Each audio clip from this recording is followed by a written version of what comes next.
What's up, guys, and welcome back to the Chips or Crisps podcast, where we discuss everything from football to FIFA. Today, we have got a packed episode for you guys, where we're going to be discussing our Premier League team of the decade, as well as going over all the Champions League highlights from the past couple of weeks and our Premier League predictions for the upcoming weekend. I'm here with Maqwell and RadsGaming. Let's get right into it. So, should we kick things off straight away with the starting 11 then? Goalkeepers, because I think for me, there's two players to wait up for. So, what did you guys go for? Let's start with David. Why not? Well, I was between. First of all, hello everyone. Hi. I was between David De Gea. Obviously, I think that's kind of an obvious one for me. Yeah. And I really do rate this guy a lot. I thought about Edison as well, to be honest. And in the end, I went for De Gea because I just think overall he's been at it longer than Edison. But yeah, what did you pick, Maxwell? I mean, I agree with that, actually. I put David De Gea as well. Yeah. I actually had two choices. I had Courtois and I had David De Gea. And at first I was thinking, okay, Courtois is probably the better keeper. And then when I thought about it and actually look into the stats, I mean, David De Gea towers over Courtois. And not to mention, Courtois has had better defenses in the past, it seems like. But according to Who Scored, he's had 836 saves within 9 seasons, 92.8 per season, and that's basically 1 per 90, which is quite good. Yeah, definitely. That's a decent shout. I'm gonna have to third that as well. De Gea is my pick. Although interestingly, we've all kind of had a toss-up between two players, and each of us has got a different player. We've had Courtois, we've had Edison. My third would be Petr Cech. So we've got. Yeah. There's one leading light. Him. I think all the keepers in the second places are all very, very strong shouts. I can't back Courtois too far after his move, but they're all interesting discussions. Defence, I think, though, although we've had a clear-cut keeper, could be that little bit tighter. So who wants to head off? Should we start off with fullbacks? Assuming we all went for the back. Yeah. Shall I go first? Yeah. Okay. For right back, I wasn't really sure, to be honest. I was trying to research fullbacks in particular. I couldn't really think of any of that. In the end, I think it's someone that has moved clubs, but he's also been quite consistent. I went for Kyle Walker from Man City, and of course Spurs as well. What do you think about that? I mean, I'd say, yeah, definitely. I didn't really research that much into fullbacks. I actually had, all of my 4 defenders be center backs. Yeah. So, yeah. Fair enough. Okay. Oh, did you have a left back, David, or? Yes. Shall I jump in? I thought we were just doing right back. Sorry. Left back. Now we'll jump both fullbacks. Yeah. I kind of just threw a random centre back in because I just couldn't think of anyone. I went for one of your lads, Azpilicueta. I just think he's been there. He's been quite consistent. And I think he has played at left back in the past. I'm pretty sure about that. He did. Yeah. So that's why I went for Azpilicueta. I just think he's been very loyal and consistent to Chelsea. So yeah, that's my pick. No, I've actually gone for the same 2 players as you again, David. Actually, I've got Kyle Walker as the right back. I think he was the player that I kind of looked at and went, yeah, he's a lock. And then I kind of looked at the second choice, and I was a little bit wary as to who to go for. But I felt Cesar Azpilicueta, he's been good across the back since he joined us in, I believe, 2013 from Marseille. And as a Chelsea fan, I kind of had to stick to my guns there. I might get judgment for this, but I consider Ashley Young and Antonio Valencia. Just putting that out there. We'll see. I agree with Antonio Valencia for sure. I'm not entirely that sure about Ashley Young. I mean, Ashley Young prior was good. I mean, I think a lot of his successes have just been overshadowed by what he's done in the past few seasons. That's a good point. Yeah. Yeah, you go. I was going to say, I think it's disappointing that his reputation has been tarnished, and also maybe if he'd been stuck further up the pitch, he may have stood a better chance of holding at top a bit stronger, but not quite going to make the cut. I mean, even on top of that, United have had so many managers that, not all players are going to adapt to that so quickly. That's a good argument, actually. That's a good argument. Anyway, should we go centre back? If you've got 4, Max, so why don't you kick off with this? Yeah, so All I'm your gonna centre start backs, out see with if we tick our boxes. I'm gonna start out with Vincent Kompany. I mean, without a doubt, one of the best defenders the Premier League has seen, in my opinion. For the fact that he's had so many injuries and still has been so consistent, absolutely bewilders me. He has 10 winners' medals to his name. Within 11 seasons, he had 468 tackles. That's 42.5 per season, 0.4 per 90. I mean, by far one of the best defenders. I agree. Okay. Yeah, I actually went for Company as well. Even though he was quite an injury-prone player at times, well, for the whole of his career really at City, when he was there, he was very crucial. And I think a lot of people have said this, but he's probably one of the reasons why City have not been quite the same this season. Just his character and his presence in the team probably has made quite a big impact, more than people thought. So Yeah, it's almost like City don't have a leader this season. that's a good point. Yeah, I think they've lost definitely. a few leaders, actually, to be fair to them. You I think the look at closest would be Yaya as well. Fernandinho. Yeah. But Fernandinho's, I think he's criminally underrated, to be fair. Oh yeah, he's incredibly underrated. And he's 34 and he's still rocking it. You look at Yeah. a lot of players at 34. Lampard was in the MLS, I'd assume, at 34. So actually, Lampard kicked it about for a fair while. Lampard would have been at City at that stage. 2014-15. That would have been City for Lampard. Yeah, That yeah. wasn't fun. So I he forgot scored about against that. us. Pep Forgot was about that, actually actually, playing yeah. Fernandinho, or not? Actually, it wasn't. Hold on. It was either one of them at center back. So he's definitely versatile, and pretty versatile for that age is incredible. He is a top player. Anyway, I'll third you guys on it. Vincent Kompany is going to stick in my starting lineup as well. I think head and shoulders, to be honest, the best centre back of the decade. I believe it's 3 Premier League titles that he went and picked up for. Also, considering he wasn't even a centre back when he first joined it, he was originally a midfielder, I believe. So he's adapted to the Premier League well, in addition to being the greatest centre back these last 10 years. You had Vidic in the previous 10, Kompany in these 10. I think he's got to be a lock. Yeah. So my next one might be a little controversial, if I'll be honest. Ivanovic. So I went for Laurent Koscielny. No, I rate that. I honestly think he was probably one of the most underrated Arsenal players. It just didn't seem like he got as much just recognition as a lot of the players on our squad. And you could tell, I mean, throughout the last 5 seasons, you could very much tell when he was out, and he was definitely out for quite a long time because he was just also very injury prone, like Vincent Kompany. You could tell the Arsenal defensive shape was just out of whack. And I mean, now you see the defense kind of solidifying, but before then it just was completely all over the place. And I think Koscielny was definitely one of those pieces that we were missing. I mean, just to go into the stats, I mean, he's won 2 FA Cups with us, 697 interceptions, ranked first overall in the decade, 432 tackles in 9 seasons, 48 per season. I mean, I definitely think he deserves to be in the top decade 11. No, I can see where you're coming from with him. I think Arsenal defenders do get ripped into a bit too much.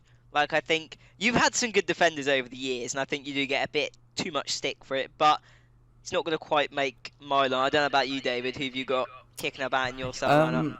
Yeah, I mean, Koscielny was someone I thought of, but I don't know why I didn't put in. And he probably was, well, he was more long-serving than the player I've gone for, but I think this player has made such a big impact on this team, and I just thought Van Dijk deserves to get in here. Yep. Yeah. Yes, And sir. I know some people will say like over the last 10 years, Van Dijk, the start of the decade, he was, I don't think anyone really knew who he was, or wasn't that well known anyway. It's only really been like the last, I don't know, 3, Start of the 4. decade had been your age. Yeah, probably. Yeah, I mean, Yeah. like Been 18. it's only really went to Southampton. People realised he was a really good defender, and then Liverpool he's become, well, nearly a Ballon d'Or winner. And it's the way that I think we spoke about this in the last podcast about Liverpool going invincible, which of course which kind of went a little bit. Alright, we are cursed. I told I you think we guys it cursed wouldn't that, happen. Yeah, we cursed that a little We've bit. got to take some credit on that shit. Yeah, I think we ought to. But Van Dijk, like as I was saying, like he made such a big impact up to Liverpool. Just him coming in, with the fact that they improved their defence so cheaply. Apart from him, obviously, he was the one they spent a lot of money on, but it was worth it, of course. So I just think Van Dijk, just because of how much of impact he's made, deserves to get in here. No, I'd back you up there. I've gone for Van Dijk as my second centre back. He's not on the same level as Kompany over the years, but I'd argue in the last 2 years he's been the best centre back. Like if you look at a player having the best season, he's been the best defender on like a 1 to 2 season basis. But the thing is, you think about it, I was looking at his stats now. He has played over 130 games in the Premier League. He's been here 5 years, playing 30 plus games each season, pretty much, other than 1 year where he played 26. So it's not as if he's been going around missing. He's still been there for a consistent part of the decade. And you look back to the earlier part, you look at your Terrys, your Vidic's, which you may have considered. He's been here a while now. He's proved his stripes in my eyes. I mean, let's not forget the fact that he nearly won the Ballon d'Or. There's That's also that too. That's a small fact. Yeah, I mean, that's not Premier League. very It doesn't difficult count. for a defender. especially with being a Already. defender It is. as well. Cannavaro was the last one, wasn't it? hmm It Yeah. was. And that was a 2006. way long Says a time lot ago. about you if you're gonna win it. Well, nearly win it as a defender. It was he like 0%? I mean, Three up goals. against Messi and Ronaldo as well. That is incredible. Exactly. Yep. Come on, let's fill out these defences. And I think I've had my whole back for you. David, I think you got 1 left, and Maxwell, you got 2 left. So I got. Wait, hold on. No, I have 1 left because I also had Van Dijk. oh right, got you. Okay, Yeah, right. this is the one I kind of forgot to research about, but That's chill. I said John Terry. Interesting. I just He remember. was on my. He was considered. Yeah, I just remember back like early 2010s into like 2016 or so, he was by far one of the top defenders in the league, and I mean, I just don't really see anyone else that could fit that role in terms of the fact that I went with 4 center backs. I do actually have another man, but I'll bring that up in a second. David, who was your last centre back? I think you actually lost count. I actually already said my 4. Have I? Yeah. Oh shit. Yeah. Well, that's the thing. Has been We're playing Burnley style. Aspilicueta, Company, Company. Van Dijk, Walker was my back 4. We've got the same teams. Did you have any players out of interest? Because we talked about second choices and the goalkeepers that just missed out, kind of honourable mentions. Well, for me, I was kind of struggling for defenders really overall. I put Terry on my Quite a bench. Other than that, I didn't really have anyone else, to be honest. Yeah, Hang on. yeah, it was just kind of difficult to research on defenders. But I'd actually argue against that. I've got a number of players that I think could have made the side. I mean, I've got Zabaleta, who actually, you being the stat man you are, Max, so most tackles in the league, I think, over the past 10 years, doing 799. Zabaleta was a shout. Clichy and Sanya as well, I think, have both been solid players. Gary Cahill, Alonso, Vertonghen. So I've got a few players in my mind that I could have... Oh yeah, Vertonghen. Ooh. I think Vertonghen's missed out on because of the fact that Spurs have had minimal success. And I think He's definitely very underrated. he is. I think, I don't know about you guys, I was counting up how many players. Walker's the only Spurs player I have on the team, despite the fact they've got a number of top stars over the past few years they've brought through. None of them are quite... I think it's the missing Premier League title that does it. But let's move up to these midfields. What kind of... So I went with, what we said before, 4-3-3. Max, you did the same. Yeah. So did you have like 2 holding mids? Yeah, I went with N'Golo Kante and Yaya Toure for mine. David? We'll argue Yeah. in a second. This was probably the hardest position, I think, for me to pick, because I could have gone for so many players. I went with one of yours. I went for Kante. And I did definitely consider Toure as well. And the likes of even Gerrard and Lampard could have easily got in this team for me. But especially of recent times, I've put David Silva next to him. Because David Silva... I was going to put David Silva. Yeah, I think I people. also have him a bit further up the pitch. I think people kind of forget just how important David Silva's been to Man City, and especially when he leaves at the end of the season, I think he'll have a similar impact to how Company has left. You know, his presence just in the whole team, even if he doesn't play as much, he's still a big, name in the dressing room. So I think he deserves it, in my opinion. Yeah, I mean, it's kind of weird how quietly announced David Silva is, because he's had 90 assists for Manchester City in the Premier League. And I mean, wow, that is crazy. I don't know, man. Yeah, I didn't even know it was that many, but like, It's still yeah. real 3 sides. I think that's an interesting one. I wonder whether that'll kick out another man that we might get to in a minute, but I'm ready to get ripped into a little bit for one of my decisions. I went with Yaya, and then I went with Jordan Henderson. I'm excited to hear this explanation. This is gonna have to one hell of an explanation, but most appearances over the last 10 years, by I believe a fair chunk actually, when I was looking, there was only one man that comes near him in terms of games, 334, that's James Milner, who I was also considered at 328. He's about to win the Premier League, albeit not in a decade, but it's still been a dominant side over the past 18 months that were within the decade. And I think his rise throughout the decade, in the fact that a young Englishman that's come through didn't look like a whole lot at Sunderland, but it's proved a lot of people wrong and filled the boots of a man that David, you mentioned a second ago in Steven Gerrard. So I think he really deserves that spot. And I kind of had I had 2 toss-ups in mind, just quickly, but I had Henderson versus Milner, and then I had Kante versus Toure. Appearances count a fair bit for me. I think if you're racking up the games, and Milner's won 2, coming up on 3 Premier League titles, which is actually pretty damn good. And he's played 30 plus games each season, so he was very close to getting in. But especially just snatched it. Especially that Milner is like, was he 34, and he's still playing like he's in his 20s. Milner never seems to be affected by age. He's still going strong.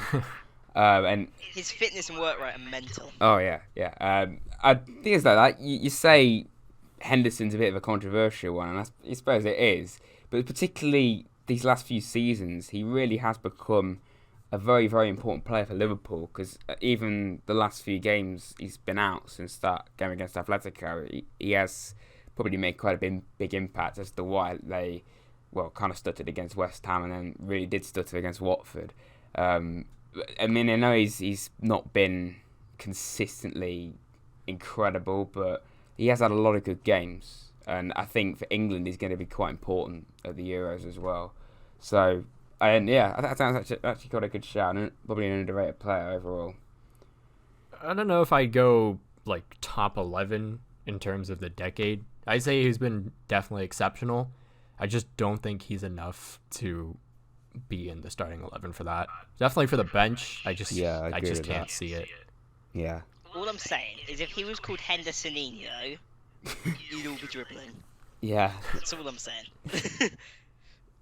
All I'm saying. Anyway, should we move up to like the attacking mids and wingers? Because David, you went 4-2-3-1, didn't you? So wait. We'll talk about this Wait, attacking hold on. midfield position. I never actually got to explain why I put like N'Golo or Yaya in this. I think that's... Go on. Yeah, so... I fully back you, but... I mean, I fully back myself, even with just saying N'Golo in the starting 11. But when you look into the stats, it's actually, honestly, insane to think about it. But 8,600 passes in 5 seasons, 527 tackles in 5 seasons. During Leicester's Premier League winning season, which, I mean, that's just the peak of Cinderella stories, 175 tackles and 156 interceptions. By far one of the most underrated players in that team in terms of just getting the recognition. He led the league in both of those categories. The next season he moved to Chelsea. They won the league. He was ranked second in tackles once again. I mean, for the fact that he's managed to only get 21 yellow cards and not a single red card in the Premier League is honestly insane to think about. He's quite a player. And then Yaya Toure is pretty simple enough. I mean, 18,252 passes in 8 seasons. I mean, no one has even reached that. Also, what was it? Actually, I think it was 13,000. That was 13,000. 2014. Wait, what? That 2013-2014 season he Oh, had. yeah. He was that fucking immense. season. No one could touch him. But no, one thing with Kante as well, like that season that Leicester won the league title, everyone says the same, but they looked at Vardy and Mahrez in particular, but people forget just how crucial Kante was to Leicester in that season, and particularly with the fact that he came from some random side in France, I don't even know where it was, and now he's won the World Cup, won the Premier League back to back with two different sides. That's incredible, and the fact that it's not really a surprise, is it? But he's still playing for Chelsea every single week, and he's still going. I don't think he's been quite as good this season. I think it's probably fair to say that, but he's still been a great player, of course. Mm-hmm. I think he's been pushed out of position a little bit. I think that's the issue. I think you look at a Fernandinho, a Fabinho. I think he's in that role. But I think Chelsea aren't really operating with that kind of play style. They want to go a bit more aggressive. You look at Kovacic, you look at Jorginho. They want to play that passing game with 3 passing midfielders rather than like one destroyer and 2 more aggressive ones, which I think has been the switch that has kind of damned Kante a little bit in recent months, I'd say. Not recent years. Definitely not recent years. No, this cam spot then. What have you got, Sam? No, I'm good, yeah. I'm just interested to see, is Kevin De Bruyne in your sides? Yeah. Yes. Interesting. I mean, 62 assists, ranked second in key passes in 2016, ranked first in 2017. He had a pretty down season the next season, but right now he's currently at 96 key passes after 26 matches, so he's going to overtake any of those other stats prior. And I mean, he joined in 2015. He already has 62 assists. He's 18th all-time in assists. I think he definitely deserves to be in this team. Yeah, absolutely. He's one of my favourite players, Kevin De Bruyne. He has been for quite some time. Just this whole game, he's just an amazing player to watch. And the fact that, I mean, it probably must annoy you, do I say that you let him go from Chelsea. I mean, imagine if you still had him in your side, and even the same can be said for Salah as well. Imagine if you still had him. You'd have an incredible side. Oscar was a safer bet. Yeah. I mean, we're a fan favourite of Oscar since he fucked off China. Yeah, but as for De Bruyne, for me, he had to get into this team. But what I've actually done is, like, I'm not really playing wingers. I'm kind of playing 3 attacking midfielders because I kind of had to push it. But like Azpilicueta, I kind of had to push a player out of position a little bit, and I put De Bruyne as like my attacking midfielder on the right hand side, so he's kind of out of position, but I think he has played there before. But I had to get him in somehow.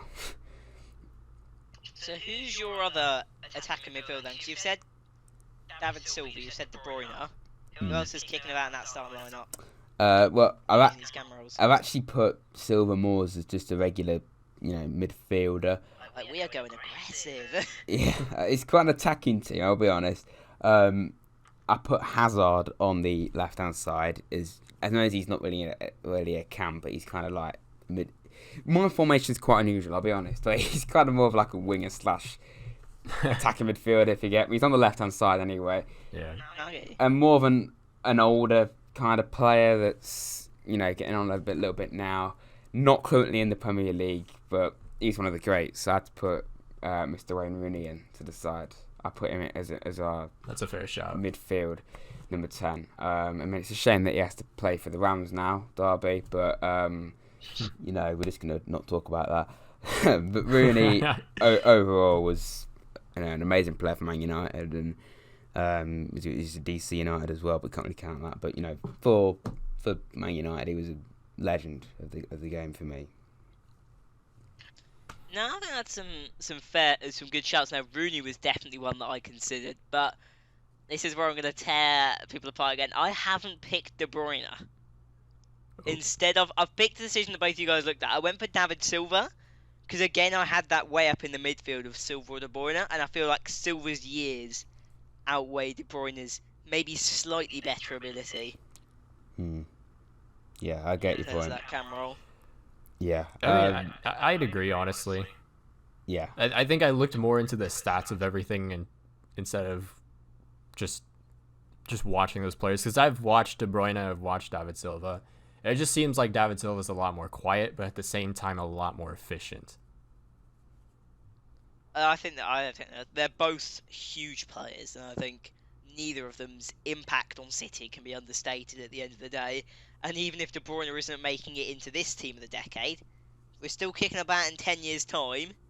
I wouldn't count him out the next 10 years. That's all I would have to add on that. He's only 28. He could still. That's the thing. I reckon he's got another 5-6 years kicking in him. So I think he could be around for a while, provided they can hold on to him Champions League wise. But yeah, we'll see about that one. Yeah. How many players do we each have left in teams? I've lost count again. My maths is really struggling today. I got 3 left. I have one player. I'll let you go, Maqwell. I've got 3 as well. So, Max, do you want to start? Yeah, I mean, like, I'll cover Eden Hazard a little more because I put him in my attack. Ranked first in decade for key passes with 593, 85 goals, 54 assists. Ranked first in dribbles as well in the decade, 901. I mean, you see Chelsea now, they're not entirely struggling that much as people thought they would, but they're definitely struggling a good bit without the presence of Hazard this season. So, I mean, without a doubt, Eden Hazard. Yeah, I agree with that. No, I'd have to back that. I think we've got 3 ticks again on that player. Hazard is going to fill in on the left wing for me. As a Chelsea boy as well, I was close to keeping him out the lineup with the amount of top midfielders. I was tempted to go De Bruyne and Silva and leave him outside, but I feel like as a Chelsea fan, I had to just get him in the lineup somehow and had to find a spot for him in this side. For me, you got yeah, Hazard was one of the first players I put in the team when I was selecting this. He just had to be in for me because, like, I haven't really got any stats to back it up, but I don't think I really need to because, like, everyone knows just how good Hazard and important he was for Chelsea. And like you said, obviously Chelsea aren't doing quite as bad as people thought they would, but of course, I'm sure they'll be doing a lot better if they had him in the side still. Yeah. No, I'd love him back. Yeah, definitely. I'm sure you would. Yeah. My first choice in terms of my starting 11 was Sergio Aguero, though. I mean, yeah, you can't leave Sergio Aguero out of this. You absolutely cannot. I mean, 180 Ready goals. For a shock? Don't you even? No. I've gone for Clint Dempsey. Clint Dempsey. I mean, Captain America, big hero. I swear, he was actually good. I don't know why that name popped into my head. He was actually quite good. No, he was good. I wouldn't say anywhere near the best 11. Oh, he's not Aguero. But... No, definitely not. As your starting striker. He was like he was a solid player, to be fair. Fulham, Spurs. He did the business. Yeah. I'm actually Jermaine kind of. I'm shocked by that, to be honest. I mean, I didn't see that coming. Maybe on the bench. Potentially on the bench, I get you there, but as a starting player, I didn't see that. I went for Aguero as well. But yeah, Clint Dempsey is an interesting one. Wait, no, I'm not being serious. No, that was a joke. I'm pretty sure. Let's just edit that out. Wait, hold on, I'm changing my lineup. Just edit that out. Make sure no one heard it. I didn't talk about it. That's going on Instagram. That's where the fact that's going. Anyway, so 180 goals. 4th all-time in top scorers. He's still doing it. I've heard that he might leave City in the next year or 2, but I mean, still 180 goals after 9 seasons. Still incredible. No, I'd back that. Head and shoulders above any other. I'm looking at the stats here. I mean, Kane is 30 goals behind him, and then Rooney is about 60 goals behind him, maybe even more now. I don't know when those stats came out. That's literally 2 to 3 seasons behind, which is ridiculous when you add up those numbers. No, just watching Sergio Aguero, I mean, just the shots he takes, they're just beautiful to watch. I remember watching, like, way back, I think it was like 2015, 16 or so, Manchester City versus Newcastle, and Aguero scored 5 goals within, I think it was like 20 minutes or something like that. Oh no, I think I do remember that actually. Oh yeah. I remember that. Because I was just thinking the amount of hat tricks that Aguero scored for City, it must be up there with the top 3 players to score hat tricks in the Premier League. Because he's just Like even this, he scored some this season. I'm sure he has, and he's like you said, he scored 5 in like, well, what was it, 14 minutes or something ridiculous like that. It was incredible how he can do that. I mean, my other shouts for striker, I considered Vardy. I think he had to be a shout. Kane, I think definitely more recently anyway. You know, Kane's actually been kicking about a lot longer than people think. He's in there. And have we mentioned Van Persie? I don't know if we mentioned Van Persie or No, not. I think that's a good was shout. considering Van Persie too, actually. Yeah, I think Van Persie, we forget just how good he was for not only Man United, but obviously we're talking about since 2010, but even obviously back at Arsenal as well. He was brilliant for them. But yeah, I just can't believe that I actually thought Clint Dempsey was your actual pick. I'm just going to... I can't believe that. No. That's a questionable one. Anyway. It's okay. There was that one time someone thought Jack Grealish was going to Manchester City or something for like 300 million. Oh, fuck off. Oh my god. Never mind. Anyway, moving on from that Maxwell bullying us both. I've got one more player to add to the starting lineup. This is an interesting one. It's another one of the Liverpool lads. It's going to be Sadio Mane. Because Salah's not been here long enough, and I don't think he's been as spectacular as people make him out to be. He's a great player, but he's not as spectacular. Sadio Mane's been here for a few years now. If you add his Southampton years in, he has, I believe, for the past 5 years, got at least 10 goals, which is a pretty damn good record. No, the last 6 years, got at least 10 goals in the Premier League, which very few wingers can stack up for. Not even Hazard can stack up for that. He only got 10 goals on about 4 occasions, which shows the quality of this man. I think, he was a contender for Ballon d'Or, obviously, this year.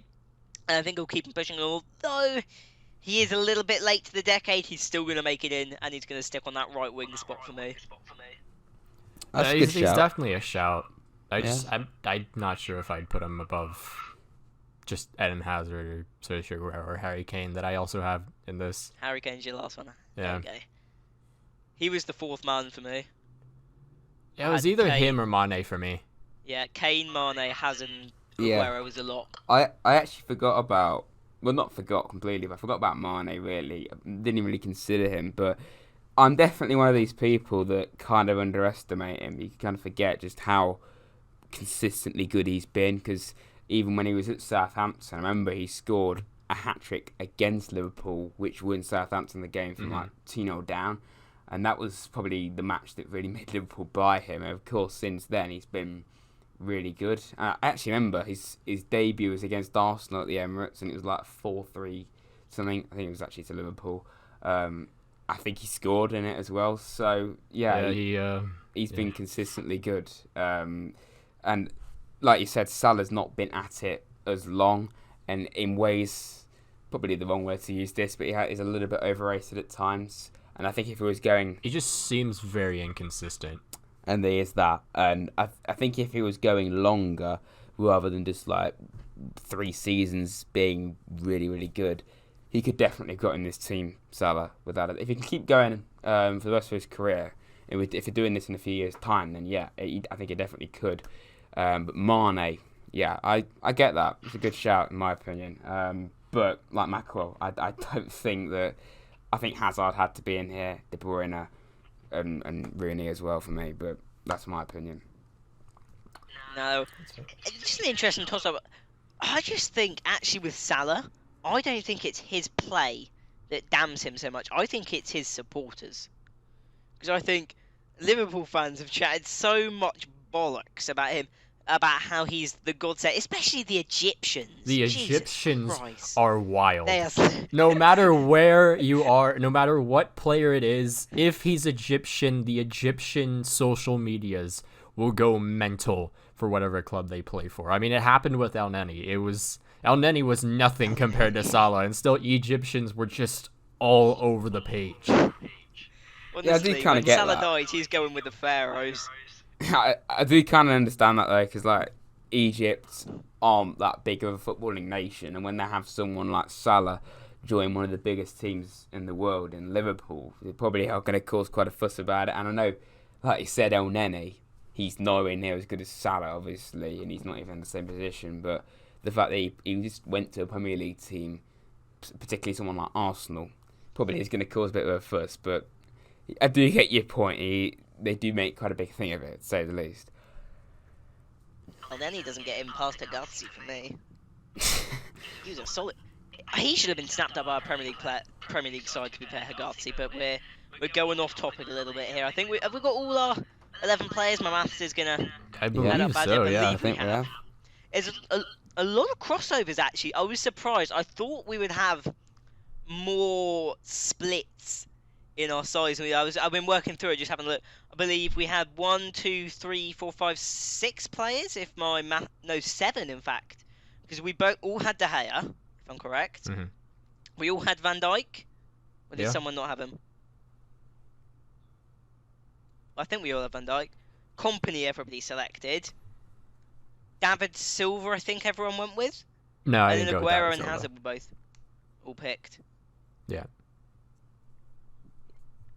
Yeah, so 6 players that everyone picked. I was having a look at it actually. Interestingly, one thing that I think sways us, or swayed a lot of us, is one club men. So I was looking at 8 of my starting lineup have been at one club throughout, or one Premier League club throughout this time. The only ones not being so were Mane, Van Dijk, 2 of whom obviously came from Southampton, which I think is a big credit to them. And then obviously, I was about to say Theo Walcott, Kyle Walker, who moved from Spurs to City. And it's interesting that one club men seems to have a big impact on people's views of the past in the hero sense, I think. Yeah. I think a lot of our players obviously played for the top 6. Like, if you look at my team, there's 2 Man United players, there's, 4 City players, and, Hazard and Kante for Chelsea, if you count Leicester, I suppose, for Kante. I'm forgetting Aguero as well, I think. Yeah, so that's been a Quetta as well. And there's only, I think I put Van Dijk in, of course. So they're all playing for the big teams, which is no surprise. Did any of you have a player that hadn't won the Premier League or isn't going to win it this season? That's because for me, every single player has won or will unless something happens drastically. Kane. Van Dijk. Harry Kane. Van Dijk, he's the only one. Okay, I'm counting Van Dijk because He will win it, obviously. But they're close enough. Currently, right now, he hasn't. If you count my bench, I think they've all got, apart from Kane, of course, they've all got. Another player I actually put in here, I've not even mentioned, I put Suarez on my bench as well from when he was at Liverpool. He's a good Suarez shout. is a He's a good good shout. shout. He didn't win it, of course, but most of them did win the Premier League for my team. Just a quick throw in from elsewhere. I'm just having a look at the lineups for the Portsmouth Arsenal game. Maxwell, do you want to change your predictions? Socrates is playing at right back with David Luiz at right centre back. That's quite a hole. Portsmouth are going to win. I'm not sure what they were thinking. Listen, alright. Socrates at right back. Come on, is Pompey. Alongside David, is Actually, a no. match made in heaven. Socrates at right back has actually been kind of decent. David Silva, not David Silva. David Luiz, on the other hand, just playing him makes me anxious. So That's probably a fair way. It's like playing a walking Yeah. penalty. I would know. We've had him at Chelsea long enough. yeah, I mean, I still think we'll beat Portsmouth. I just might be kinda You've got to close. win I that. don't even know. I think you've got to win. I actually that. haven't looked at the lineup because I've been researching for the past 2 hours. They've been a decent team, I bet. And Ketia, Arteta's putting a lot of faith in him. To be fair, he's repaid it actually, and he's back in the starting lineup once again. It's quite weird for He's been me playing well. because I don't know anything about, well, not before I started the series, of course, but Portsmouth. I now know most of their players because I'm doing a series with them. Whereas before I knew hardly any of their players, so it's quite weird. That. So Yeah. Okay. questioning some of their selections, like Ronan Curtis on the bench. This is a questionable decision. And They're going for League One Marquise. football, aren't they? Marquise and Naylor, Marquis is solid, to be fair. they're normally, well, Bolton at right back, Bolton at centre back. I'll question. I normally, Marquise actually did really well for me. I recorded the next episode today and he scored quite a few goals, so you're missing out, Portsmouth. Yeah, in the 3 episodes I managed, he did solid. Well, I'm about to do the third I'd episode. say that was a on season and a half. Wednesday. I did the third episode, well, doing it on Wednesday, uploading it. So, yeah. Oh, they stuck Andy Cannon on the bench. They're missing the whole lot. I haven't even played him yet in my series, so maybe I'm missing out. I don't know Ben what's Close and going Andy on Cannon anymore. is the midfield combo you need. Although I ended up with Balmont. I didn't play. I've not even played him. Mind you, he's not even Portugal. Anyway, Yeah, anyway. are we wanting to take a look at the Champions League, or are we Let's looking do at it. FA Cup at the moment? Ooh, Salzburg are losing. Salzburg are losing the league. Sorry, I'm looking at all football results right now. Salzburg are bottling the league against an absolute shitter. Interesting. You learn something new every day.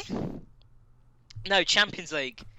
Any results that shocked us as this slowly deteriorates? Any results that shocked you over the weekend? Do you I think, can over the very weekend, much in the say week? that I was correct about my Dortmund prediction, or at least pretty close. It was 2-1, and I predicted 2-0, I'm pretty sure. That was an extremely exciting match to watch. It was just up and down the pitch most of the second half. It's Haaland back at it again as well. Do you think this Dortmund side could go all the way? Because you think back to God, that. no. No, I don't think they can go all the way. Ouch, to be okay, honest. interesting. I think back to that 2013 or 2014, 2015 side of Dortmund. It's not too dissimilar quality-wise. You've got Marco Reus still kicking about. You've got a solid striker. You had Haaland. They had Lewandowski. Berkey, Weidenfeller, Piszczek still there. They've got the return of Mats Hummels. Emre Can and Witsel is a decent midfield. Sancho and Thorgan Hazard kicking it about. I think it could do the business, but What if about they their could get past defense? PSG, that'll be a statement. See, like, when I was watching the match against PSG, in terms of how Dortmund's defense did, they actually did pretty well. I still think they're very inexperienced. I don't think they're going to go all the way for that reason. I mean, you have Dan Axel Zagadou starting against PSG. He did a decent job, and he also kind of slipped, which actually resulted in PSG getting their only goal. So I don't know. Maybe as they continue on into the tournament, because I still feel like Dortmund will actually get past PSG. Maybe the defense will become a little more experienced, just kind of learn through all that. But I don't think they're going to make it that far. Here's an interesting question. Do you think we can have a new winner or recent winner in the Champions League? Because if you actually look at it, over the 8 teams that won the first, or the 7 teams that won the first leg, excluding Napoli versus Barcelona, yeah, Dortmund have never won, or not won recently, like the past 10, 15 years. Atletico haven't. Atalanta, who are a team on the up, they scored 7 goals for the 3rd time this season last weekend. I don't know what's wrong with the Leipzig. Serie A or what's wrong with Atalanta. They just They destroy just score mental everyone. goals. So they've got a good attack. I told you in the first podcast, Duvan Zapata is running the show. Leipzig are winning. Bayern obviously have won before. Lyon beating Juve, and City beating Real. I think it could be time for a fresh winner in this competition, which will be an interesting one to see. I still feel like either it's going to be Bayern or City. City haven't won it before. Wait, are we Who's talking the about winner? past winners or Oh like, no, people who go have- on. teams that haven't won? Because I was kind of mixing it up there, but yeah, City haven't won it before. Bayern have, but I think it's between those two for right now. It's good. They're good shouts. I think City because, or they're one of the definite contenders because I think this season with the potential, they're not going to be in it the next 2 years. They want to try and go all out for it while they can. So, with the fact that they beat Real Madrid away as well, you have to take that into consideration. They can do that, and they can really beat anyone. So, I think City, the way Bayern played against Chelsea and in the competition this season, have got to be up there. And I don't think you can write Liverpool off. I think Liverpool will probably win at Anfield, even though they kind of have slipped up recently. I still think they'll win. Especially at Anfield on a European night, it always seems to go well. So I think it's one of them 3, to be honest. Great shout. Sorry. Yeah. I think Leipzig could I'd like to actually see it go back in pretty England. far, possibly. Yeah, they could. I think it'd be cool to see a smaller side reach the semis because, like, this season we haven't really had anyone do an Ajax like they did last year. And the most likely team to do that this season, I think, is either Leipzig or Atalanta. I think Leipzig are more likely because I just think overall they're probably the strongest side because they've been in the title race this season and probably the best shot of taking it off Bayern. Atalanta, that would be even more amazing because apart from their top players like Zapata, like we mentioned earlier, and Gomez, and that lad from Chelsea on loan. I don't know how to say his name. I don't even know that many players, so it'd be great to see them going along with them. But yeah, we'll see about that one. Now, I'd like to see a new winner. It's always good to see a fresh face up on the... getting a bit of silverware, change it up. But another piece of business. Premier League thoughts coming up this weekend. What have we got kicking about? We had an interesting weekend this weekend. Relegated, obviously, the big Liverpool game. God that bless. highlighted a lot. But Wolves-Spurs was a huge match and a big 3 points for Wolves. Norwich beating a Champions League side. Watford beating the title winners. Bournemouth getting a draw at Chelsea, but we'll move on from that as quickly as possible. And then Newcastle-Burnley doing the business as usual and bagging a 0-0 draw. So I just wanted to ask, what was your prediction for the Chelsea match again? Fuck off. That's quite harsh, but... I mean, we obviously weren't entirely correct, but you didn't win, so... We're winners in our hearts. I would have liked Bournemouth to have won that because they need it, but I mean, Yeah. like you could just see Chelsea going and getting at a point out of that because I didn't even really see the highlights of that game, but yeah. Probably From what I saw in that match, even though I kind of had a massive headache because I woke up so early watching that match, Bournemouth looked pretty solid throughout a good bit of the second half, I remember. I wouldn't see this Bournemouth side stay up. I hope they do. Except when they're beating us, that is.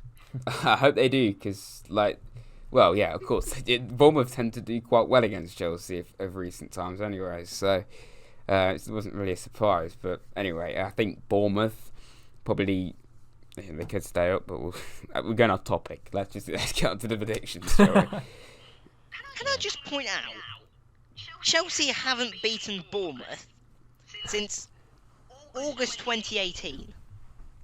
Yeah, What the fuck? That's actually quite incredible. We pointed that out last podcast, I think. That is amazing. That you would never have thought that would ever happen. In the past 5 games against Bournemouth, we have picked up 4 points. Bloody hell.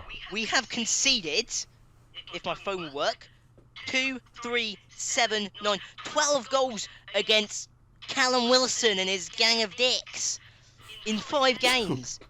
They have Jordan Ibe. Oh, the legend. Jesus. The ex-Liverpool reject. Ibinho. What a player. No, he was the next Raheem Sterling. He was the man that beat Raheem Sterling. Yeah. That's what he was. He was the prodigy they picked. They had Sterling or Ibe. You can keep one and kill one. They killed Sterling and kept Ibe. Oh my god. What a come down nowadays getting bloody Jordan Ibe when you could have had Sterling. We never know at that age. I mean, as a Chelsea fan, I can't really talk about let go talent. I've got a poster on the back of my wall with we've got Salah, we've got Lukaku, we've got the whole bunch up here. So I'm not going to judge too far.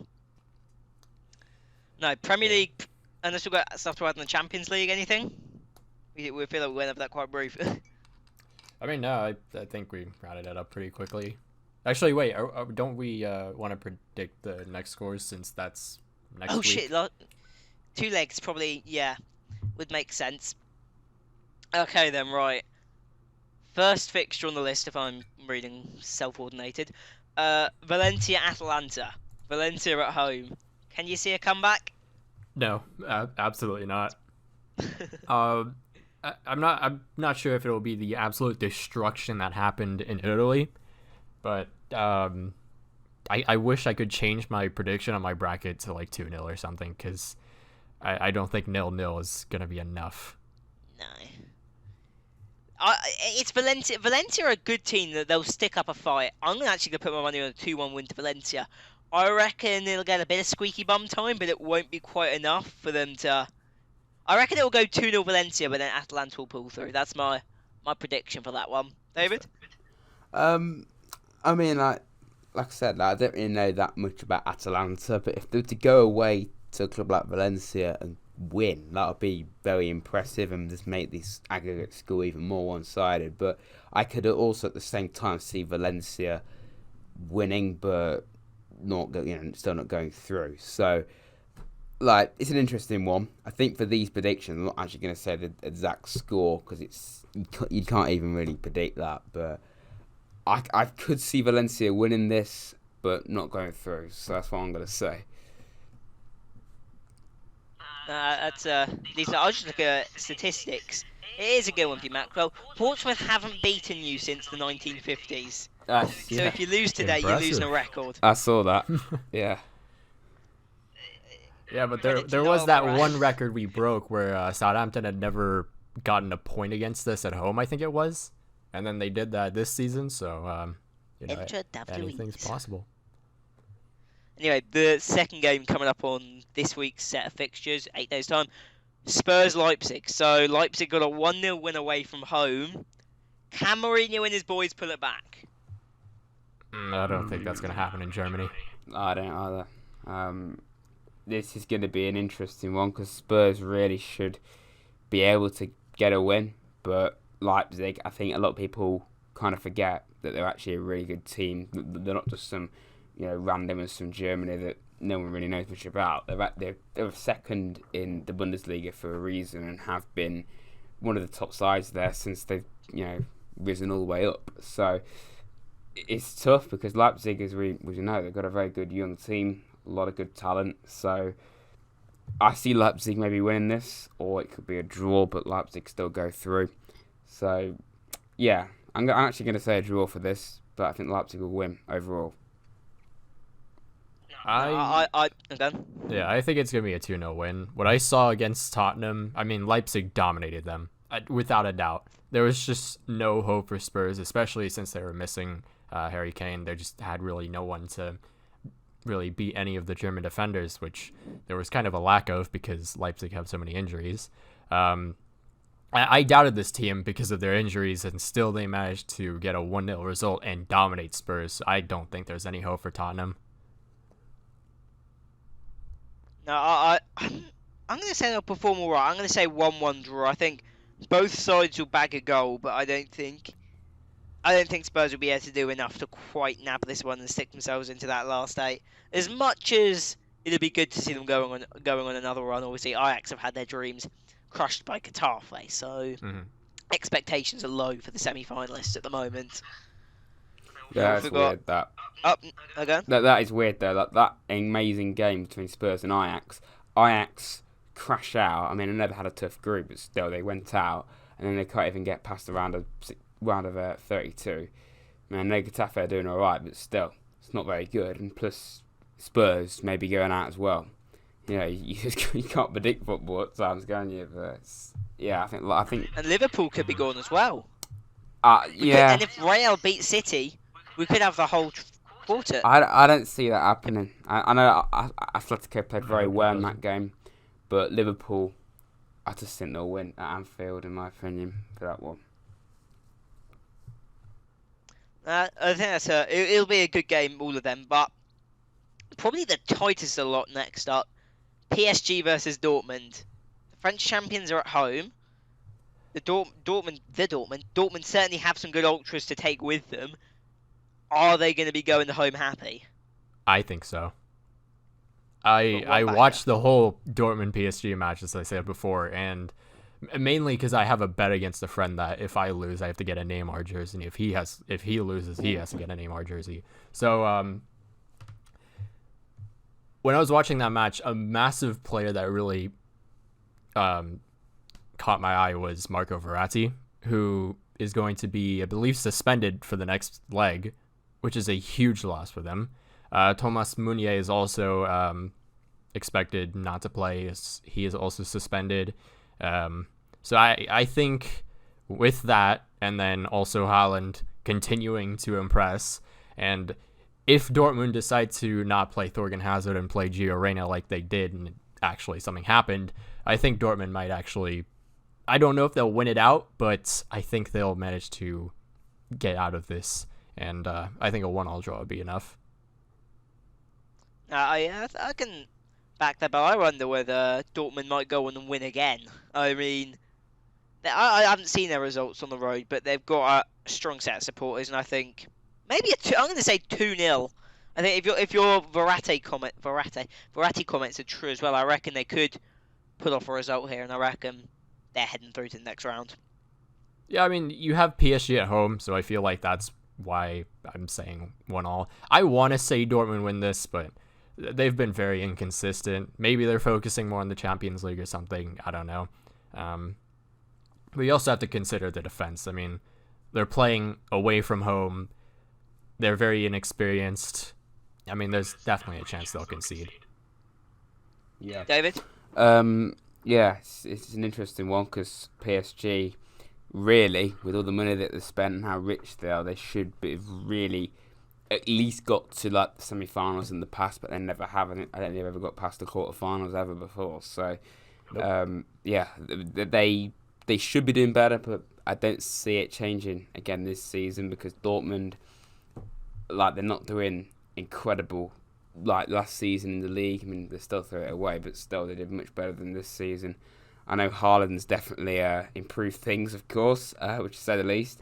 I don't see them winning away at PSG, but I could see it being a draw. I don't know, like maybe a 1-1 draw, but that's still enough for Dortmund to go through. I think it'd be tight. But then again, if you consider like last season with Man United, if Man United, who are probably a similar kind of level to Dortmund, it's probably, you could say Dortmund are better than right now. If they can go away to PSG and win and beat them overall like they did, you could see Dortmund doing that as well. So I think if anyone's going to win, it could very well be Dortmund. But overall, I'm going to say a draw. That's a fair. I think it'll be a tight game, and I think this is going to be a tough one to predict as we'll see from the varying results that we're seeing here. But the final game, can Liverpool put it back against Atletico? Have they got the quality? I'm not convinced they do. They've been beat 3-0 by Watford. They've struggled against West Ham and just pulled it out of the bag. They've lost to Atletico. They're on a struggling run. If their leaders can step up, which they need to, it'll be good. But I think Atletico are the exact team you do not want to be facing when you're in a rut. They play horrible football is the wrong word. A dirty style of football that is difficult to beat, as I think we went over multiple times last week. And I think it's going to be a 0-0 draw. I mean, I kind of want to go bold too and say, yeah, I don't think Liverpool's going to pull it off. I just think that, like, going back to the starting 11s that we were considering, Jordan Henderson, for example, he's going to be out. And it seemed like he was a massive piece that they were missing against Watford. Also, they were playing Dejan Lovren, but that's for another story. But, yeah, I feel like Atleti might be able to pull this off. I think they'll be able to learn from what they did last season and what they did wrong against Juventus when they had a 2-0 lead, I think it was. And I think maybe they could possibly get out of this with a 0-0 draw. David? Yeah. This is another one that's quite difficult to predict because Liverpool, like I said earlier, on a European night at home, it tends to go well for them. But Atletico, we saw how well they played against them. They defended really well, and I think it was actually Vizza on Twitter. He said they're basically Burnley but with stripes. They play a very similar kind of football, very negative, very kind of well, not negative, very defensive, hard to play against, not very nice to watch, but they get it done. So I could see it happening, even though they're not doing that well in the league. They still show that they're more than capable of maybe beating a team like Liverpool. And I think people are kind of getting a little bit, overexcited about this Liverpool dip because, like, they've been so incredible all season. It was always going to come at some point. They're always going to dip at some point, some level. And they still managed to beat West Ham, even though they didn't play well. Credit to them for coming back. And Watford obviously was just out of nowhere, but still, I think Liverpool. I think they'll win. I don't know why. I just think they will win. But like I said, I'm waffling on. But I could see Atletico winning this as well. So I'm just gonna say Liverpool. 3 results so far. Yeah. Got to back yourself. It's a difficult one. It is. Those last 2 ties on the Wednesday are definitely gonna be the toughest ones to call. Arguably of the whole lot, maybe other than the the Real City game coming up in 2 weeks' time, which we'll assume cover in the next week's thing. It'll be an exciting way to see how this Liverpool side can buff up after a defeat. But another interesting one is, can this Atletico side, I just asked you about Dortmund, but I think Atletico are another one of those sides that could go all the way. They've been to the final before and lost to Real, for that matter. I wonder whether they could do it again. Twice. Was it twice? Yeah, they're back-to-back finals. Yeah. They played at Real Madrid. Back-to-back. Was it back-to-back? I think Yeah, it it was. was, yeah. Actually, I think there was, it was a different game. No, Barcelona won the next one, and then it was Yes, everybody after yeah, that. yeah. It was Barca v Juve in Yeah. between. Remember that? Yeah. That was a They great lose one. back-to-back to Real. But I know that it wasn't Damn, they did. That hurts. the back-to-back finals. That The two hurts. finals they got to in 3 years was to Real Madrid. And I remember one of them was really tight, went to penalties. The other one they lost like 4-1. So I don't know if that Yeah, was no, I've got that. it on So the screen here. yeah, it's quite. I know far too much about football to remember that, but I do know that they played Real Madrid. No, I'd like to see Simeone win something with this Athletic. So obviously they won La Liga at least once. Just once, I think, actually. Europa League as well. But yeah, they've got good players. That you look at Saul. Obviously they've lost a couple of players. They've lost Griezmann. They've lost Godin. They've still got the likes of Jimenez. They've still got they've lost Rodri as well. They've still got the likes of Oblak, and they always seem to come back with a bite whenever you knock them down a peg. So whether they can step up one more time will be exciting to see, but maybe not quite, I reckon, for a Champions League win. Although it's only 6 games. 6 games is all it takes from here. So anything can happen. I think that's what we're coming to. But should we round out with quick Premier League predictions, because we've been going on an hour? Yeah, quite a long podcast this we don't week. It is a long one. It's that Premier League side tore up some controversy. But we've got match day 29, and we kick things off with a Saturday morning kickoff, Liverpool-Bournemouth. Anybody want to put up the suggestion? I'm gonna go bold. I'm gonna say it's a draw. I think Liverpool's continuing struggles might honestly just continue. I don't know why I said that again, but they've struggled against West Ham. They've struggled against Watford. Obviously, they lost to them. And I think just the overall morale is gonna dip down even more. And I just feel like they're gonna probably draw this one. Honestly, even though they are at home, I don't know. I just don't really see them winning this one. I'm going to counter that. 5-0 Liverpool. If we're bloody going hell. for bold results, we're going for bold results here. I'm expecting a 10 from David. Wow. I mean, I wasn't thinking, you know what, I'm going to say 10-0 Liverpool. No, 10 to Bournemouth. I mean, oh, God, right, Have okay. you seen Callum Wilson? 10-0 to Bournemouth, yeah, you know what? What was I thinking? That's always going to happen, obviously. I think, yeah. Allison's going in the mud, mate. Apparently, according to BBC Sport, it's going to be 30-12 in favour of Bournemouth. But that's actually just the time. It's a tight game. That's actually just the time. Or it's so, a rugby match. I think they've got the wrong yeah, sport. that's me trying to be funny. It's actually just the time. But, yeah. Liverpool, I think Liverpool will win. I know Bournemouth did well against Chelsea, but I just see Liverpool bouncing back after quite a crap result against Watford, and quite an average game against West Ham as well. So I see Liverpool winning this, probably at 3-0, maybe even maybe could get a goal back 3-1 maybe. I don't see it being 5-0 though. I'm actually sticking with that prediction. That one wasn't a joke. I think they might come out the horses. That is not a saying. Come out the gates rolling and bag a big result. I think Klopp's going to kick him up the arse, and I reckon it might happen. Next up, fan favourites. We've got Arsenal, and we've got West Ham. West Ham are on a decent run. Arsenal are about to lose to Portsmouth. Are they actually Could we losing? see a surprise? Are they losing? No idea. I'm checking right now. I don't think we're doing. I beg entirely if that they great. actually are. 3-0. It's No. it's 0-0. I but thought you meant Portsmouth have 3-0 more to bloody shots. Portsmouth. God. Ow, my ears. Yeah, I said 2-1 for this one because we are at home, so usually we do pretty well at home. But also at the same time, West Ham have gone off a couple good results. I think they beat Southampton over the weekend. I think. I'm not sure, but either way, Sebastian Haller, he looks like he's improving after every single match. So I feel like West Ham might be able to get at least 1 goal against us. Well, for me, Arsenal just love drawing. I'm going to say it's going to be a draw. I just see this as a game. And I mean, I know I said you'll draw with Newcastle and you absolutely thrashed them, but still, like you drew with Southampton at home. I think just to Brighton as well. That was way back. I know it was ages ago, but still, like this season, like you've drawn like 12 games, which is probably the reason why you're so low down. So maybe it isn't quite as bad, but still, you've drawn a lot. So let's just say that. And West Ham picking up, I could see them maybe getting something from it. Arsenal, you never really know what's going to happen with them. Like, who would have thought they would have lost to Olympiacos? You wouldn't have thought it, apart from you. I don't know. I could see it happening. Not in the way it did. Not 119th minute. Is Ross trying to say something? Because I feel like his mic broke or something. I think he is. Yeah. I'm hearing the same. Because I keep hearing that little squeak.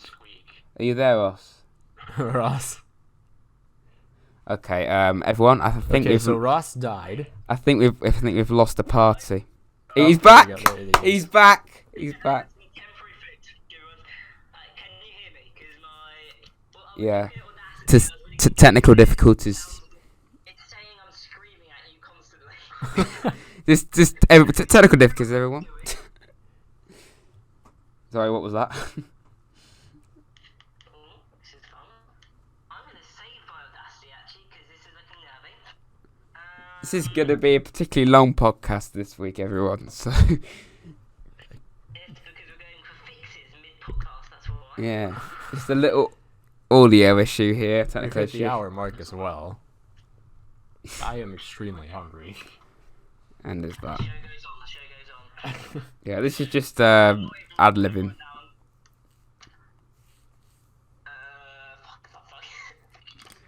Let's just talk about something in the meantime. What's your favourite kind of apple juice? Well, you see, it's apple juice already, so I'll have to go with apple juice. I'm gonna go for apple juice as well. Yeah. As a CEO, I have to go for just regular apple juice. What I don't really understand is why I'm being called a DJ.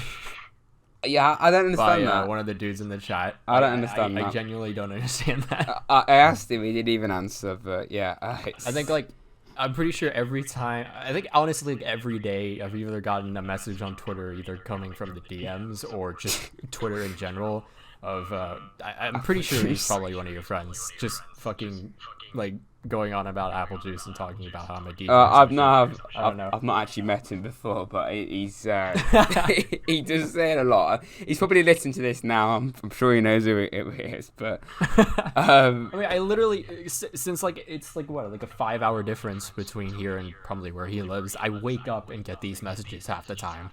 So, I'm sorry, I never saw this coming. It becoming such a trend. Literally, everyone look at my comments. It's just even someone who never commented before just said apple juice, man. What is this? I made happened? one simple tweet, one joke, and it just blew up into this shit. Exactly. I don't even know what happened. Exactly. Yeah. I didn't see it happening. I just thought, let's just do a crazy intro where I just drink some apple juice and say it's allegedly underrated, and it became such a meme. What has happened? What is this? What has happened to this podcast as well? Since these predictions, it's completely gone dysfunctional. It was doing very well, and then it just dipped. This podcast, people, if you've got to this point listening, then congratulations. You put up with us.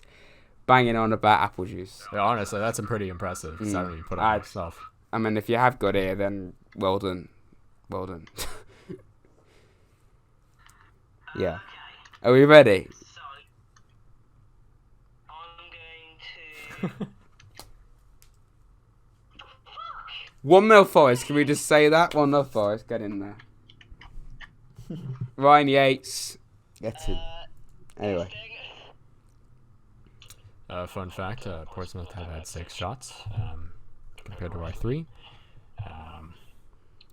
We do have 67% of the possession, but that doesn't really mean anything. But we're beating Borough, so that's all that matters. Come on, Forest. Up the Premier League, Let's we're go going Pompey. up. I'm telling you, Mike's we're working, going Mike's up. working. Anyway, after a slight interlude, where were we? We were predicting, I believe, Arsenal West Ham. Arsenal. Had you two both thrown your hats in the ring, or? Yeah. Yes. It's me then. After some accidents. Yeah, Yeah. We're all fixed. We seem to be happy now. Okay. Just a little I would delay back there. Arsenal. I'd back Arsenal for this one 2-0. If we finished on the That's apple juice. Fair. I've done it. Just trying to pass the time there, don't worry. Can't blame it. No, I think 2-0 is probably a shout, and I reckon Arsenal can put it through. I reckon they've got 3 points in the bag on this occasion. Yeah, So we've got the believe in Giant all of us. Killers, and we've got the Eagles. Palace Watford. Thoughts? Palace are going off a 1-0 win, but at the same time, when you watch that match, Brighton definitely dominated that match, and also they just squandered every single chance they had. So I think with the momentum Watford have, which is probably significantly better than Palace, I think a 2-0 win for Watford is good. That's interesting. I'm going to back Palace. I think Watford have had a good result, but Palace are a strong side who always seem to pull out results. So I'm gonna stick it the other way, and I'll say 2-1 to Palace. I'll flip it the other way around. Fair enough. Interesting. This one, I could quite easily see Watford just throwing it away after they masterclassed. That's not even a word. Did a masterclass against Liverpool. That didn't make any sense. After they beat Liverpool in the way they did, they go and lose to Crystal Palace and Roy Hodgson. I just see it. I just think Palace will win this like 1-0 or something. Only then again, I could also see Watford maybe winning this or drawing it. They need the points, of course, so it'll be very important. I think Palace. Yeah, it's gonna just put it off. No, it'll be a tight game. Then we've got Wolves and Brighton. Wolves are a side to be reckoned with. They are on Brighton, on the fire. other hand, they're starting to struggle, and they've got to be looking over this. They're 1 point above relegation. They've got to be looking over their shoulders. Even Norwich are getting back in the fight. And a tough away day at the Molineux is not going to be easy. I'm going to say we'll go for 2-0 to Wolves again. We're back in 2-0 results today. One of them will be right. I'm going to go 3-0, just because Wolves' attack has been on fire lately. I mean, they scored 3 against Spurs. I just think that off that, they'll probably come back home and completely destroy Brighton. And yeah, I'm going to go 3-0. Yeah, sorry. For me, it's got to be Wolves. Like we both said, like we all said, I think 3-0, 2-0, least goals. Anyway, I don't see Brighton scoring. Wolves, of course, are definitely in the mix of even Champions League. I could maybe, if they get 5th, of course, that's Champions League. That would be fantastic for them. After their story just continues after being in League One like 5 years ago or something, and they're playing Champions League. That would be amazing. So I'm going to go for 3-0. And like we've said, Brighton, they're starting to struggle. But then again, if you think about it this way, last season they were struggling towards the end, and they managed to pull it out. So they could very well do it again. Okay. It's a fair shot. 2 promoted sides with very different fortunes this year. We've got Sheffield and we've got Norwich. Norwich picked up a good 3 points against Leicester last week. I didn't see a lot on it, so I can't tell whether it's a snatch and grab or not. But I'm actually going to back them, and I'm going to say 1-1 draw. I reckon both sides will go away with a little something from this game. I am going to go with a 1-0 win to Sheffield, just because they didn't play a match, I'm pretty sure, this weekend. So I think just that extra bit of rest, I think, will get them pretty freshened up. And yeah, I think it's going to be a 1-0 win. I agree. 1-0. I think they could win it. Or if they're going to win, I think it'll be tight. Anyway, Norwich obviously did amazing against Leicester. And quite often Norwich have done well, but they just haven't really been able to kill games off or just have that quality. It's probably the main thing. The quality has not been there. And Sheffield United have just done absolute wonders this season. So I'm going to say 1-0 to Sheffield. So we've got 2 wins and a draw. Then we've got 2 middling sides, Southampton and Newcastle. Neither of them on great form at the moment, I would say. And Newcastle have a reputation. I'm going to go... I'm going to go 0-0. I'm going to go for another draw. No goals for Newcastle again. Everyone's going home sad. I'm just going to go 1-1. I have really no idea why. I haven't really been able to watch either side play at all, ever. So, yeah, I'm just going to go 1-1. I think just Southampton have that scoring threat. But at the same time, I think Newcastle might be able to pull one back. So, yeah. Yeah. Yeah, sorry. Obviously, Southampton have done amazing recent anyway. But they are starting to kind of go on a bit of a blip. When I say of recent, I mean since they got battered by Leicester, they seem to have picked up massively. But they have kind of slipped up a little bit. I think if any team's going to win, it will be Southampton. So I'm actually going to go against what you've said, and I'm going to say 1-0 or 2-1 Southampton. I think they'll win, but narrowly. It's fair. Yeah. Screw it. We're back in the Saints all the way.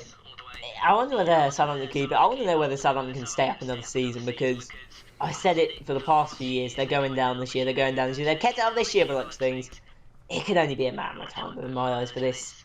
It's like Sunderland. Kind of. It is like, it's a Sunderland, it's a Wigan. They're going to keep pulling it out, but then one day they're going to go down, and then it's going to go tits up. But also, like, Sunderland were quite often just always in the relegation zone, and Southampton have been more above it, and sometimes going towards even European spots. But I do get your point. They do tend to avoid it over the last few seasons anyway. Just an interesting side argument. With a side like Sunderland or Wigan that are always like near that relegation zone and never seem to go down, is it just me that's kind of like, get relegated, but as soon as they get relegated, like, can we have you back in the league, please? Like, they've become part of the culture. Like, I just want you to go down each year, but when you actually go down, that's a bit sad. I need that 5-0 drubbing in my season. Yeah, it's their own fault, really. Like, selling all their best players to Liverpool, it's not really going to help, really. So the Southampton side they could have if they hadn't sold their players. Jesus. Oh, amazing. Christ, Amazing team. God. Bale, I think Mane. they would have won the Champions League. Challenge for the Premier League at least. And final game on the Saturday, we've got Burnley and we've got Tottenham. I'm going to back a 1-0 win for, I was about to say the Blues, they don't turn blue, to Tottenham. I reckon they'll pull off a result here. Burnley haven't been spectacular as of recent, and I reckon Lucas and Bergman's been in very good form, actually. I reckon he might bang a goal. Famous prediction there, we'll see. I think Tottenham will bounce back from a 3-2 loss at home. I think they'll beat Burnley 2-1, I said. Come on, David. Burnley have actually, I think they're still like 5 games unbeaten, even though they did draw at the weekend. So they're actually kind of gone under the radar a little bit. Spurs have been very inconsistent this season, not even close really to the top 4 for quite a while now. I could just see it. I think they did it last season, actually. This is the kind of game that Burnley could just nick a win. And, you know, no matter how much possession Spurs have, they still can't get the win. But even though I said that, I do think Spurs will actually win this, like maybe 2-1. I think they'll win it, but it'll be quite tight. Sure. It's an interesting argument. Mm. Anyway, any more to add on that game, or are we flipping over to Sunday? Guess we're to Sunday then. On to Sunday. We've got a Monday match as well, but the first one, there's only one possible result from this game. It's Chelsea-Everton. Everton. Carlo Ancelotti may not even be in the stands, or may be in the stands.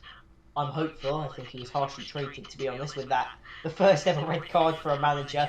Former Chelsea manager as well, actually, now it springs back to mind. Won the Premier League with us in 2009-2010. But I reckon both sides will fight for it. I reckon 2-1 Chelsea. I went with 1-1. Chelsea have been on a struggle lately. I mean, they have been for quite a while, actually, now. I think in their last 5 matches, they haven't won a single match, I'm pretty sure. And Everton, coming off one of those BS VAR calls I've ever seen, I think they'll definitely be a lot more fired up. And, now that their manager is kind of suspended, I think that will fire them up even more.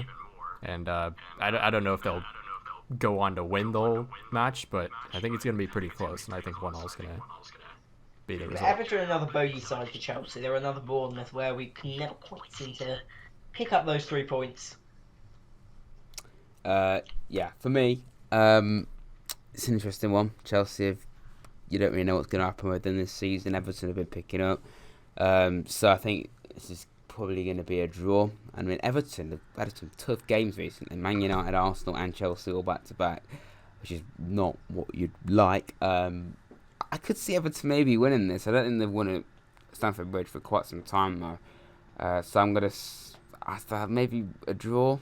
I think if anyone's going to win, though, it probably will be Chelsea just because they're at home. But let's go for a 1-1 draw. I was just trying to please you there, Doss. Let's up that to a 2. Let's up that to the 2. Yeah. Make it 5. Apart from the... Yeah. Don't worry. Next week, I'm going to predict my eventual 4-0 against Bayern. For Chelsea or for Bayern? For Bayern.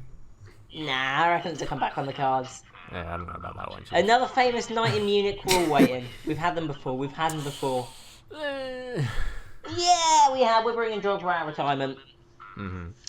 Anyway, next up at 4:30 on the Sunday, we've got the Manchester Derby. Jesus Christ, that's a way to place the month.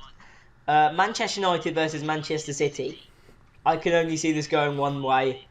I'm going to say 2-0 to Manchester City. Another 2-0 result, but we're back in it. 2-0 City. I agree with that. Yep. Yeah, I think just the fact that Manchester City have actually struggled against Manchester United for, I think 2 matches this season, I think they'll definitely bounce back. They've learned quite a bit, it seems like, and also, not to mention, if Manchester City could actually finish their chances, which I think they will this time around, yeah, 2-0. Yep. David? I'm with you on that. I mean, they've beaten them... Well, actually, no, United won the first game, but they beat them in the League Cup 3-1, I think it was. And last season, I seem to remember, it was 2-0 as well. So, yeah, City have definitely had the upper hand on United of recent times, and I don't see it changing, to be honest. That's a fair argument. I think we're all agreed there. Just flipping over to the Arsenal result, still going strong. You've had 1 test on Alex Bass so far. And bloody Borough have 45 equalised. Bloody Middlesbrough have equalised against Forest. Well, that's classic Forest, isn't it? That's Drawing with not a good. team, I'm backing Luton to stay in the Premier League. drawing with a team in the relegation zone, but let's not going to talk about that.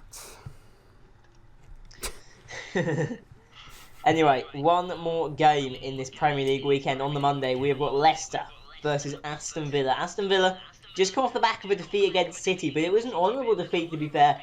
Leicester off the back of a defeat to a Norwich side that they really should have beat. Leicester at home. Can they take home 3 points? I'm going to go bold, and I'm going to say Aston Villa wins this one, honestly. Whoa. They have played well as of recent. Got any reasoning or just... I mean, I don't know. I just feel like We're going out on a limb. since Aston Villa are so close to the relegation zone, I feel like just the relegation battle in general is just going to fire them up even more. And it seems like Leicester have just continued to struggle quite a bit. So I think Aston Villa wins this 2-1. So, I'm tempted to steal your result. I'm very tempted, but we won't steal the result. We're gonna go for 1. No, we'll go for 1-0 to Aston Villa. We'll back you, but we're not gonna steal the result wholeheartedly. well, I'm gonna go for more of the favourites, if we can call it that. Bloody hell, Borough have just scored, but we're not gonna talk about that. 2-1. Yeah, 2-1? I'm inside quite annoyed, No. but I'm not gonna talk about that. It's just, oh, okay, let's just focus. There's a legend. Focus on what we're talking about. Leicester. I think Leicester are going to want revenge on Villa for what they did in the League Cup. Jesus. And This Middlesbrough side is a side of Premier League rejects. We've got Johnny Howson, we've got Paddy McNair, we've got fucking Rudy Giuseppe. This is the whole party. we're recording this Morrison mid-game. on the bench. This side bangs. We were 1-0 up away. Great goal from Ryan Yates. and bloody Borough go and score. It's nearly half time, but we're not going to talk about it, are we? Yeah, it's Seems just, like he wants to. yeah. I think Leicester probably will win this. Let's just get back on topic. I think Leicester will Honestly. win this. But then again, I actually saw a stat the other day. Leicester haven't won for like 2 months in the league, and yet they're still third. So that says quite a bit about them. Damn. I don't know, where's Britt Aston Belonga? He should be straight up front. Ex-Red, who kept us up a few years ago. He's a top striker for a championship team. We've got Graben now, though, He's been so good we for a don't need while. him. We've got Graben now, so we don't need him now. Who? Who? You guys The heard man who about, scored Jude? 16 goals for us this season. Nah, I haven't heard of him. Better Yeah, you than, guys heard better of than Abraham. Jude Bellingham? Better than Abraham. Better than Abraham. Fair shout. All he is tall. Bellingham? Bellingham. Oh, Yeah. him. Jesus Christ. He is not worth 30 million. I don't know I've what they've seen been... his transfer market value. I think was like 13 million last time I checked. It's about 12 at the moment, yeah. Seen comments on Forest's Twitter saying liquidate club. I mean, it's a bit far, mate. But Jesus Christ. someone's saying That's what the I've done to bloody like hell. Bit every harsh. single Italian club. So this is just I'm Forest waiting in for a this Portsmouth nutshell. goal, but it's not coming. This is Forest in a nutshell. And you say what is Forest, you just watch this game. You lose to a team in the relegation zone. But we're going off topic again. Forest, they're prepping for another bottle. They're prepping for another bottle. That's what's going on here. Preston North End are going to steal it from you, and you're going to see them in the Premier League next year. Beat bloody beat Brentford away, and Joy of West Brom beat Leeds, lose to Middlesbrough. But yeah, You lost to Charlton as well. Jesus Christ. I went to that You game. just beat the I shit went teams. to that bloody game as well. Oh, let's talk more. Jesus. Your result. You lost to Birmingham. Yep. Can you not beat any of the lower tier teams?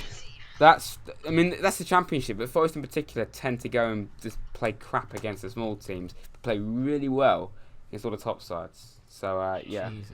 that's the Championship for you. You've lost to Wigan. You've lost to Huddersfield. You lost to the whole bunch. Jesus Christ. Yep. Anyway, And got finish ripping battered into by that Sheffield club. Wednesday as well. But They generally have a good championship side on them, to be fair.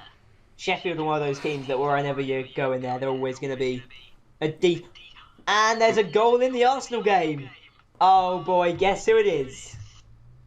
It's, I'm looking. I would open the live stream, but I'm kind of on a podcast right now, so hold on. Come on, So it's just give moment give of a tension. second. Oh, I can't fair wear enough. bloody bottlers, man. I'm not so angry. We're absolute bottle. We're leading away. We've bloody thrown it away, man. There's still 45 minutes left. There's still 45 minutes It's left. just bloody Forest for you. This is. Who was ripping into Socrates anyway? I wasn't. Get Might be me. Carvalho on, lads. Yeah, it was you. Get Carvalho on for Forest. Carvalho? Yeah, the Portuguese. Centre back. No, I'm talking about Forest, man. Not Arsenal. Has he still got legs? Well, he's not even being played, so yeah. Oh, I don't know what to say. Anyway, Yeah, this is probably the longest It's- podcast yet. it is Yeah, the longest podcast, and I reckon as an these hour and a half. these two results tick over into half time, this is probably where we should call it quits. Yeah, I think so. I think so, yeah. So, thank you guys for watching or listening along to the latest of the Chips or Crisp podcast. Make sure to go subscribe to the other two guys, the CEO of Apple Juice and Max. So, until then, I will see you guys next time. Peace. Peace. See ya.